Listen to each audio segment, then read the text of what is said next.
ഗുരുതരമായ രീതിയിൽ വിദ്യാർത്ഥികളെ ബാധിക്കുന്ന വിഷയമാണ്. കാരണം തുടർ പഠനം എങ്ങനെയെന്നതിൽ വലിയ വെല്ലുവിളി ഉണ്ടാവും. അജാസ് എഡ്യൂക്കേഷണൽ കൺസൾട്ടന്റ് നമുക്കൊപ്പമുണ്ട്. ശ്രീ അജാസ്, ഇക്കാര്യത്തിൽ സാമൂഹ്യ നീതി എന്ന ഭാഗമാവാം കോടതി ഒരുപക്ഷെ പരിഗണിച്ചത്. പക്ഷേ ഒരിടത്ത് നീതി കിട്ടുമ്പോൾ മറുവശത്ത് നീതി കിട്ടാതെ പോകുന്നവരുണ്ട് എന്ന മറ്റൊരു വസ്തുതയുണ്ട്.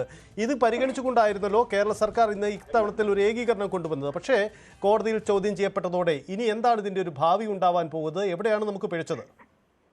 ഇത് ശരിക്കും പറഞ്ഞു കഴിഞ്ഞാൽ എൻ്റെ ഒരു അഭിപ്രായത്തിൽ ഉദ്യോഗസ്ഥരുടെ അനാസ്ഥ തന്നെയാണ്. കാരണം ഓൾമോസ്റ്റ് കഴിഞ്ഞ ജൂലൈയിൽ ഈ കീം റിസൾട്ട് വന്നപ്പോൾ 2024 കീം റിസൾട്ട് വന്നപ്പം കേരള സിലബസിലെ വിദ്യാർത്ഥികൾക്ക് അവഗണന ഉണ്ട് എന്ന് പറഞ്ഞിട്ട് വൻ പ്രക്ഷോഭങ്ങളും പ്രതിഷേധങ്ങളും നടന്നതാണ്. എനിക്ക് 100% പറയാൻ പറ്റും, ആ ഒരു ഇപ്പൊ പ്രോസ്പെക്ടസിലുള്ള ആ ഒരു ഫോർമുല എന്താണ്? തികച്ചും അനീതിയാണ് കേരള സിലബസിലെ കുട്ടികൾക്ക്. അതായത് ഒരു കുട്ടിക്ക് കീമില് ഫുൾ മാർക്കും അതേപോലെ തന്നെ +2-ലും ഫുൾ മാർക്ക്, അതായത് ഒരു കേരള സിലബസ് പഠിച്ച കുട്ടി അവന്റെ മാക്സിമം നേടിയിട്ട് പോലും കഴിഞ്ഞ വർഷം അവന്റെ റാങ്ക് 1-മോ 2-മോ ആയിരുന്നില്ല, 25-ന്റെ അടുത്തായിരുന്നു. ആദ്യത്തെ 100-ൽ 2 കേരള സിലബസ് കുട്ടികളെ ഉണ്ടായിരുന്നുള്ളൂ. അപ്പം ആ ഒരു ഫോർമുല തെറ്റാണെന്നും അത് അനീതിയാണെന്നും ഒരു വർഷം മുമ്പ് എല്ലാവർക്കും അറിയാവുന്ന കേസാണ്. പക്ഷെ അത് പ്രോസ്പെക്ടസ് തയ്യാറാക്കുന്നതിന് മുന്നേ മാറ്റാതെ പ്രോസ്പെക്ടസ് തയ്യാറാക്കി എക്സാമും കഴിഞ്ഞതിന് ശേഷം റിസൾട്ടിന്റെ തൊട്ട് മുന്നെയാണ് എന്ത് ചെയ്തിട്ടുള്ളത്?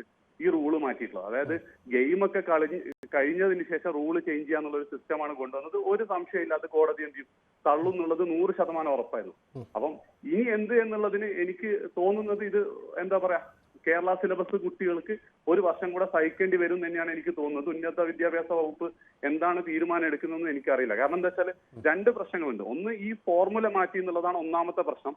അത് എന്ത് നോക്കിയാലും CBSE കുട്ടികൾക്ക് കുറച്ച് അനീതിപരമായിട്ടാണ് ആ ഫോർമുല ഉള്ളത്, ഒന്നാമത്തെ കേസ്.